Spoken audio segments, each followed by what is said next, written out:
Hi everyone! Welcome to Celebrity Corner, where beautiful people meet and share their thoughts because every story matters and every story must be heard. I'm your host, Mario Labad, and I'm back with a new show, new producer, and new production people. And this early, I would like to thank our boss of B Entertainment Productions, Secretary Bernie Cruz of the Department of Agrarian Reform, and to Direct Kiko Soto for joining our team. Now tonight, please welcome one of Viva Max's screen sirens, the beautiful and sexy Miss Ayana Misola. Before we go on, I would like to congratulate you for your 3 movies. I've heard na lahat sila smash hit. Porn Star 2 where you were introduced, then you did Siklo, and your launching movie, Quincenas at Katapusan. Thank How you do you, po. okay, how do you feel about it? Siyempre, sobrang grateful ko kasi bago lang ako sa Viva Max noon eh. Bago lang din ako sa Viva. Tapos nabigyan agad ako ng 3 film simula nung inintroduce ako sa Porn Star 2 directed by Direk Daryl Yap. Nasundan siya ng Siklo and then na-launch na agad ako sa Quincenas Katapusan. Yeah, that's good. That's good. Now, before we talk about your new films, Putahe and Us and Her, and I've heard you're gonna do also Ang Babaeng Nawawala sa Sarili, right? Or anyway, let's make a backtrack a little. The life of Ayana during the pandemic. So, ano ang nagbago sa buhay mo nang dumating ang pandemic? Unang-una na bago, nakulong ako sa bahay dahil sa pandemic. Pero ano naman, naging blessing siya para sa akin dahil kung hindi dahil sa pandemic, wala akong career ngayon. Kasi nakapag self-reflect ako nung mga panahon na nandun lang ako sa bahay. Parang inisip ko nga na mabubulok lang ako doon the whole time. So, sobrang grateful ko nung dinala ako ni Tito Jo sa Viva. And then, nag-sign ako doon. Tapos, binigyan agad ako ng movie, yung Porn Star 2. Then yun, nagtuloy. Pero never mo na-imagine na Viva will be there for you during this time? Never ko na-imagine kasi una-una, taga Laguna ako, di ba? Parang ang layo ko para maging artista kasi hindi naman ako palaluwas ng Manila. So, at hindi mo rin expect na ilo-launch ka ng Viva that soon? Hindi ko in-expect. Paano mo, anong feeling mo nang sinabi ni Tito Jojo sa iyo na, may pelikula ka, pupunta ka ng Viva, sasada ng contract, at may pelikula ka na? Actually, hindi ko alam na may kakapelikula ako, tawag dito. Nung pagka-sign ko sa Viva, ina-expect ko matagal pa dahil maraming Viva artists na, di ba? Hindi naman masyado lumalabas. Tapos after 5 days nung pagka-sign ko, minessage ako ng manager ko. Tapos sabi niya, kasali ka doon sa sa Porn Star 2, kailangan mong pumunta doon sa StoryCon. Yan. Tapos nagulat talaga. Ibinalita mo ba agad sa parents mo na maging artista ka na? After you receive a call from Tito Jo? Sinabi ko sa kanila, pinaalam ko sa kanila. At pinaalam mo ba sa kanila na it's going to be a sexy film? Actually, before ako mag-Viva, napapanood ko na din yung Porn Star eh. Sobrang ganda niya. Kaya hindi ako nag-hesitate nung binigay sa akin yung part 2. Nagpaalam ako kasi nga, may sexy siya. Ano reaction ng parents mo? Nung una, ayaw nila. Kasi nga, Porn Star yung title, Yes, di ba? Pero nung in-explain naman ni Direk Daryl na hindi siya ganun ka-intense, yun, pumayag sila. Kasi alam nilang matagal ko na din gusto na mag-artista. I've heard na you finish your high school recently. So, wala ka na bang balak i-pursue ang studies mo? Gusto ko bumalik kapag nag-face-to-face na. Paano yan? You're gonna be very busy. Kapag gusto naman, may paraan. Pero gusto ko naman lang, kung anong initial reaction ng parents mo na sinabi mong base ito sa part 2 sa isang movie, naging click na sexy, na ang star was AJ Raval. Anong reaction nila nung una? It's going to be that sexy. Syempre, nung una, parang pinag-iisipan pa nila ng matagal kasi, syempre, yung reputation mo as a person, di ba? Mag-iiba yung image mo. Paano mo sila convince? Siguro dahil alam talaga nila yung willingness ko na mag-artist. Did you let Tito Jo, your manager, talk to your parents about that? Bago nila naintindihan? Close naman sila ni Tito Jo. Palagi sila nag-uusap ng mama ko. So, walang naging problema regarding that? Wala po. Now, at this point of your career, Miss Ayana, napanood na ba nila ng parents mo mga pelikula mo? Ayun lang. Hindi nila kaya panoorin. Bakit? Siguro dahil parent ko sila, hindi nila ako kayang panoodin na ganun ka-wild dun sa mga sumunod. Pero in-invite mo sila manood? Ini-invite ko sila manood kapag may trailer.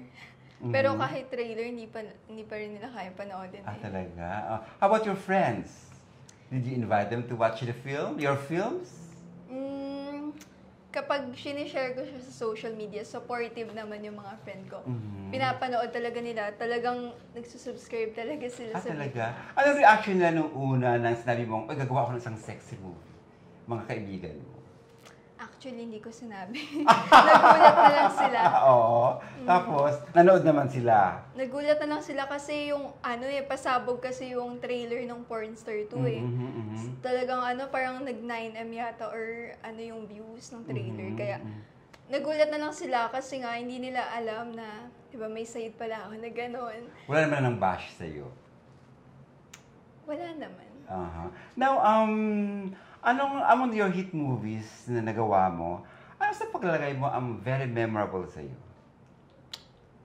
Feeling ko yung Pornstar 2. Pinaka-memorable para sa akin kasi syempre, first movie ko, tapos kasama ko pa sila Ate Aramina, yun yung mga veterans. I will ask you more saya. on that, working with them. But before that, hanggang saan ka ba pwedeng gumawa ng mga sexy scene?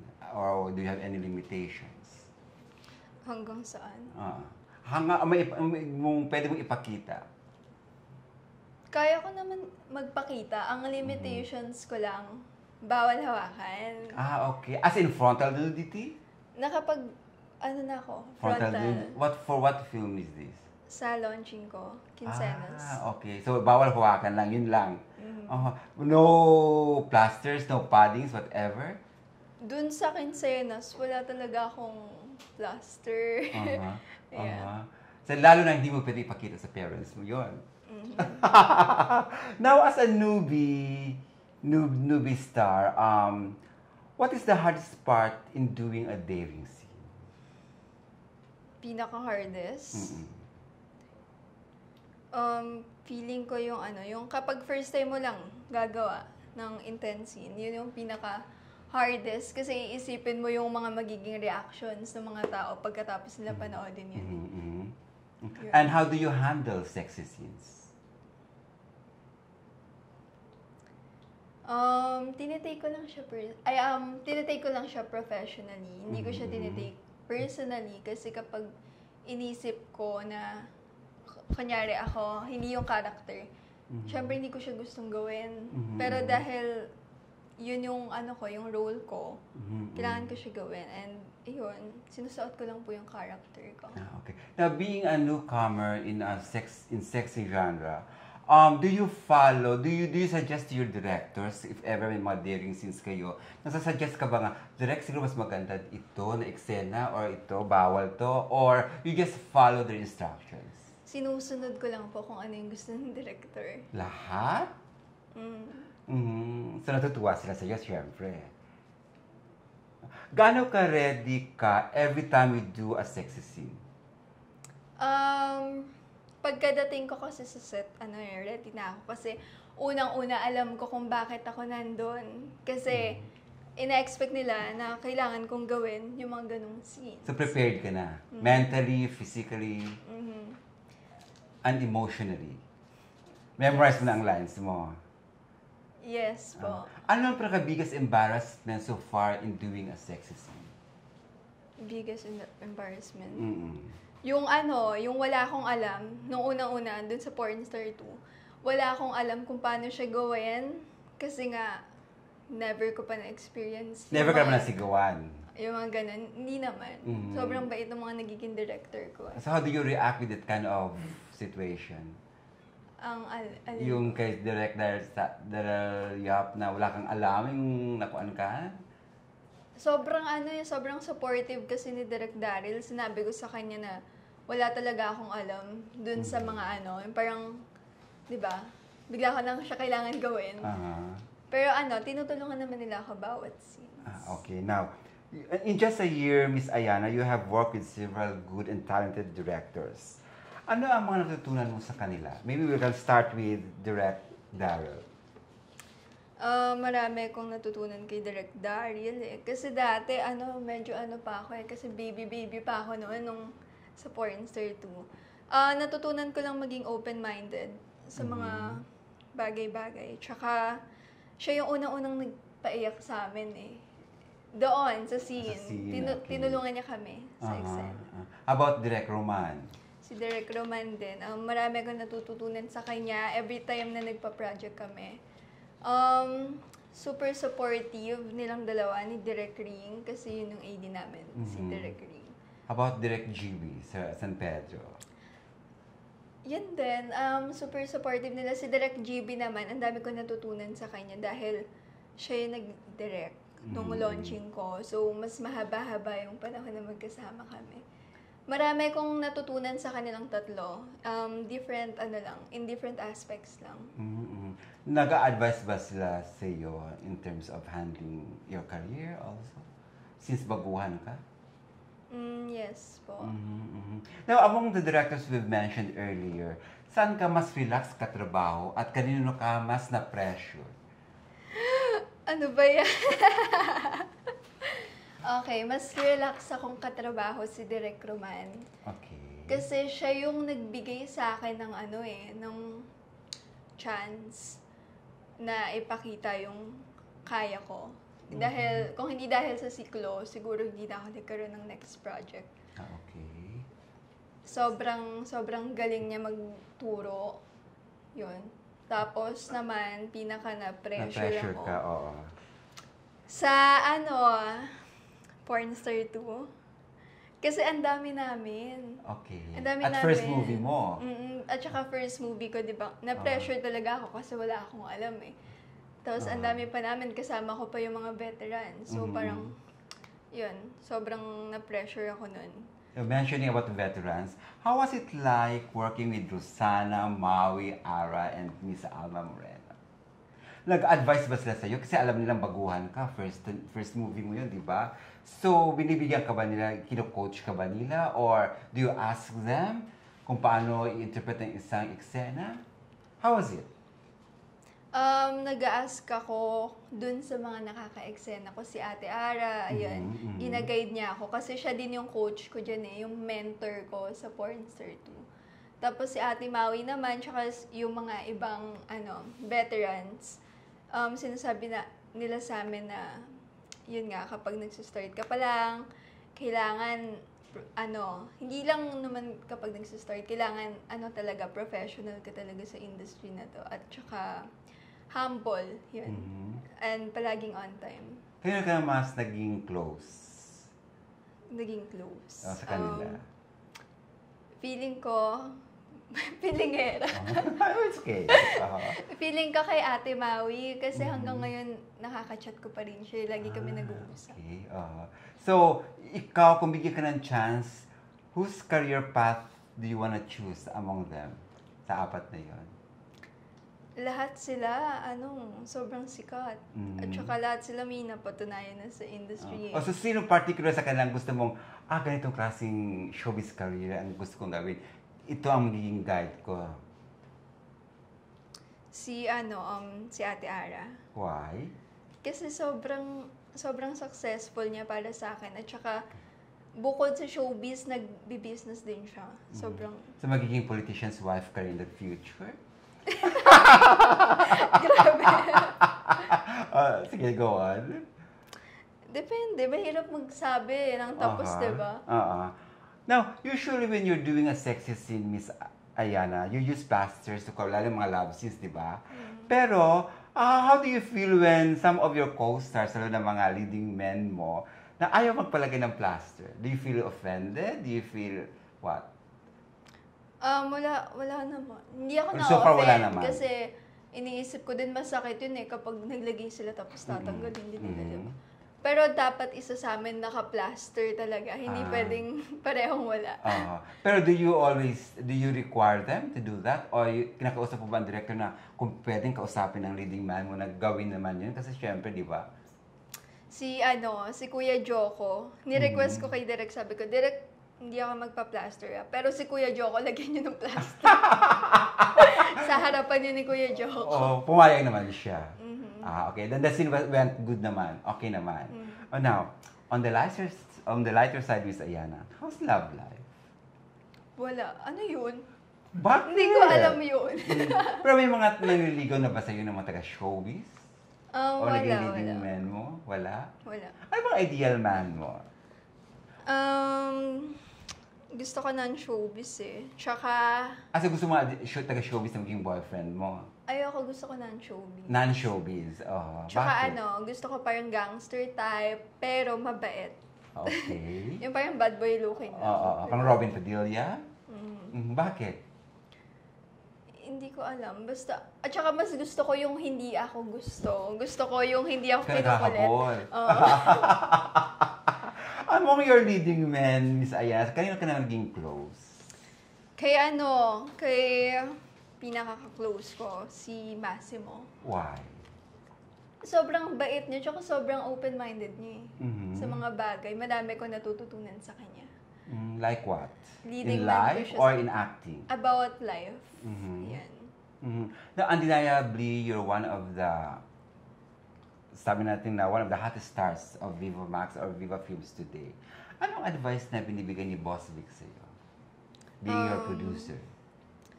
Binibigay na advice ni Boss Vic. Mm. Ano lang, stay humble, tsaka, mag-improve lang, ganyan. Huwag lang magsistay kung kunyari, nandito ka ngayon. Dapat nag-i-improve ka talaga. Kasi, yung showbiz din, hindi pang matagalan eh. So, kailangan lumilevel yung So, ginagawa mo na yan unti-unti ngayon. Well, pasikat ka ng pasikat ngayon, Miss Ayana. May mga talent managers ba or mga producers na lumalapit sa iyo at nag-o-offer na, we're gonna give you a bigger role, a better TF, pero kailangan kami na mag-manage sa iyo. Meron mo nangyari sa iyo niyan? May mga may mga ibang managers lang na nagme-message, pero hindi How do you naman handle nila, that? hindi How do naman you nila handle sinasabi na yung parang bibigyan ng better, ganyan. Wala, nire-reject ko lang sila nicely. Sinasabi ko meron na po akong manager. Yan. How often nangyayari yan? Every time ba na may pelikula ka? Nakikita Every ka time. Na? Every time na may bago akong labas na.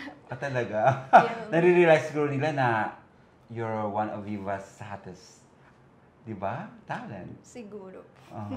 Nakakagaan ba yung loob? Ano ba yun? A compliment ba yun sa'yo? Or you feel bad about it? Kasi alam nilang may manager ka naman. Compliment and also nafe-feel bad kasi syempre nung nagsisimula pa lang ako, hindi naman sila yung tumulong sa sa'yo. akin. But how long will you be doing sexy roles?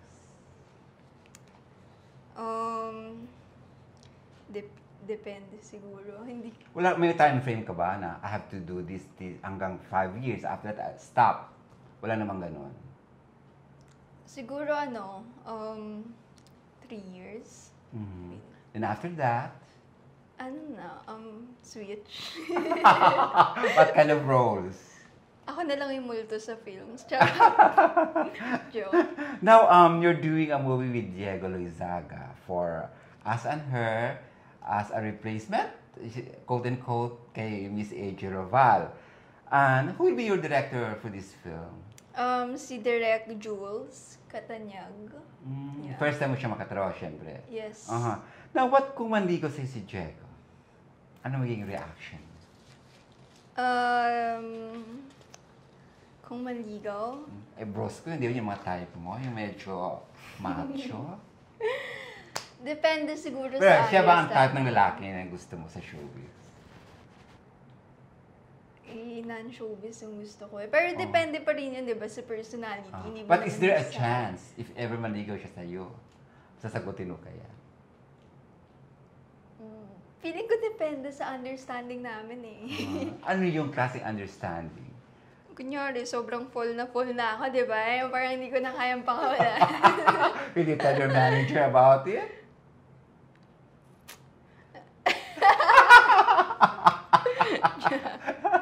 Anyway, sa isang taon mo sa industry na to, Miss Ayana, what have you learned so far?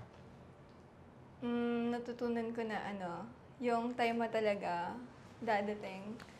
Kahit, di ba, yung hindi mo ina-expect, dadating talaga kapag para sa'yo. You've worked with the controversial director Daryl Yap.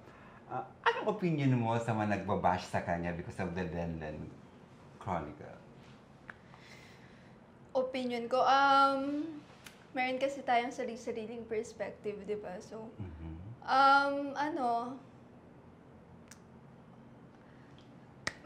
magkakaiba tayo ng perspective. So, pakinggan na lang natin kung ano yung gusto ng iba at yung gusto nila, di ba? Hindi naman tayo same-same ng ng opinion. So, normal lang naman na maging vocal. Nasa kanila na lang yun kung gusto nila makinig or hindi. But have you watched any of the episodes? Baby M pa lang yung napapanood Talaga. ko. What's your thought about itong ginagawa niya ngayon? Based on his political beliefs. Anong opinion mo? Ang hirap ng tanong mo. Hindi ako into politics. Ayan, as nakatrabaho mo siya, okay naman yun. Kasi si Direk Daryl very vocal talaga siya. So, ayun, sobrang talino ni Direk. Ang dami niyang, nakikita niya yung mga side ng mga iba't ibang views. Yan. Kaya, ako, team nood lang ako talaga. Okay. Anong idea mo about mga indecent proposals? Idea ko? Did you ever had one before? Did you ever have one before? Before ako mag-showbiz, madami na. Kahit naman hindi ka na... Paano mo siya na-handle? Kahit wala ka sa showbiz, magkakaroon ka ng ganyan. Lalo na ngayon, di ba, sexy. Hindi ko naman nire-reply eh. Kasi mas madalas sa Instagram, ang dami nagme-message, tsaka sa mga page. Walang face-to-face na mga gano'n? Wala. Mostly Kasi hindi ako mga lumalabas eh. Okay. So, hindi mo nire-replyan yun? Hindi. Was there ever a time na nagkaroon ka na yung very insistent? Ano yun? Na gano'n, may mga friends ka or whatever. Yung talagang perseguido na. Perseguido. Wala. Binablock ko na lang. Or hindi ko na kinakausap. Kasi hindi ako hindi ako patol. Hindi ako patol sa mga ganyan. Kasi pumayag ako sa sexy dahil gusto ko mag-artista. Pero hindi ibig sabihin nun, ganon talaga ako as a person. Now, Miss Ayana, we celebrated Women's Month last March. Now, I want to ask you, anong advice mo, what advice can you give to women na nagkaroon ng experience sa pang-aabuso? Advice ko, Kasi very lately, di ba, may mga balita, we don't have to mention a name, pero di ba may sa showbiz may nangyari. Okay. Kailangan mo talagang tignan yung red flags ng guy. Pero minsan kasi hindi mo makikita yung red flags, di ba, kapag sobrang mo. So, kailangan mo po matutunan yung self-love kasi kapag natutunan mo yung self-love, automatic na yun, lalayo ka sa mga bagay na alam mong hindi para sa'yo. Kasi dun ka na ma-attract ka dun sa mga bagay na alam mong deserve mo.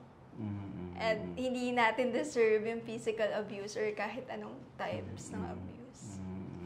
Now, what's the best advice you got from your manager to deal with us? Ang dami. Yung pinaka-best. Pinaka-best. No boyfriend? Huwag kang makikinig sa mga bashers dahil unang-una hindi naman sila yung, di ba, wala naman silang ambag sa buhay mo. May pinatulang ka ng just basher? Ha? May pinatulang ka ng basher? Wala pa naman. Pero minsan kasi kapag nagbabasa ako ng mga comments, na ako kasi sinasabi ko, hindi naman totoo yun, pero ang galing nila mag-motivate, di ba? Pwede mo naman sinasagot. Hindi ko sinasagot, pero, di ba, behind screen, nasasaktan pa din. So sinasabi mo sa kay Tito Jo regarding that? Minsan tinatawagan ko siya kapag, You feel bad? Umiiyak ka sa mga ganong comments? Nung bago pa lang ako, nung nasa set ata ako, tapos may nabasa ako na message dun sa Facebook ko. Yun, tinawagan ko si Tito Jo. Talaga? Anong sabi ng manager mo? Ayun nga, sabi niya, huwag ka daw pansinin yung mga comments. Now, do you have a dream role? Dream role ko, superhero. As o kaya yung may Wonder mga Woman? powers. Local version o Hollywood? As in Darna? Pwede din, Darna, di ba? Pero gusto ko kasi may mga powers, yung parang nagte-teleport, gano'n. Dapat ko yan, yung X-Men. Now, what is your vision in your career? Vision ko ngayon? Or your goal? Maging successful. Ibig sabihin, A successful sexy star? A successful dramatic actress? Successful na actor. As in, yung makapondar ka para sa sarili mo, kahit anong role, okay lang. Basta, maging successful sa life.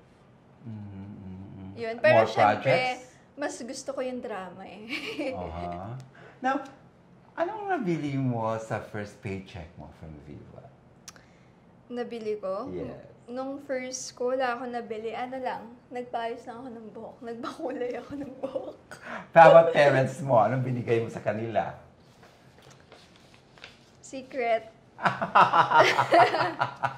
So, as of now, you are now planning, or not planning, but you will be doing 3 movies, right? Putahe tapos na. Yes. Kailan ipapalabas ang Putahe? Sa May 13 po. Directed by? Directed by Direk Roman. Ayan. Pero ngayon, meron kaming ongoing na series, Scandalo. Scandalo, yes. Directed by Direk Roman din. 1 episode every week. Every Sunday. Yan. Ba't mukhang favorite ka ni Direk Roman? Bakit? Hindi naman sa favorite, pero siguro nagkataon lang na palagi kami yung magka-work. Tsaka okay naman kasi nga siya yung sa akin, nag-help talaga na sa acting ko. Siya talaga yung sa akin. Anong pinakaayaw mo sa industry, Miss Ayan? Pinakaayaw ko sa industry? Wala akong ayaw kasi ito yung pinasok ko, so ito yung gusto ko. Siguro lang, yung mga toxic na tao, yung parang mahirap makahanap ng totoong kaibigan. Yun, siguro. Among your co-Filmoda artist ba, may mga close friends ka naman doon? Pinaka-close ko sa Filmoda sino ba? Kasi same lang Pero pinaka-nakausap ko palagi si Jella. Okay. Jella Cuenca. Now, among non-Filmoda artist but under Viva, sino gusto maging leading man in the future? Hindi kasi Viva si si Joseph Marco Si Joseph Marco lang gusto ko maka-leading man. Active pa ba siya? Hindi mo Star Cinema, nagko-co-produce ng Star Cinema ABS with Viva, who knows? Yeah, si Joseph Marco. Why Joseph Marco? Kasi bata pa lang ako, siya lang yung pinapanood ko na artista na lalaki. Hindi kasi ako mahilig manood ng mga guys. Yun, si Joseph Marco lang kasi ang cute ng pagkatan niya. Tapos, di ba, bad boy looking, sabi ko sa iyo. So okay lang a sexy scene with Joseph Marco? Okay lang si Joseph Marco, pero tanungin natin siya kung gusto niya ba magpa-sexy. Actually. But anyway, any message to your fans and our viewers? Ayan, thank you guys sa panonood and dun sa mga Ayanatics ko dyan. Thank you dahil hindi nyo ako iniiwan and palagi kayo nandyan para isupport ako. And abangan nila ang babaeng nawawala sa sarili. Ayan guys, abangan nyo ang babaeng nawawala sa sarili. I-shoot na namin yan soon. And Sex Her and Laundromat.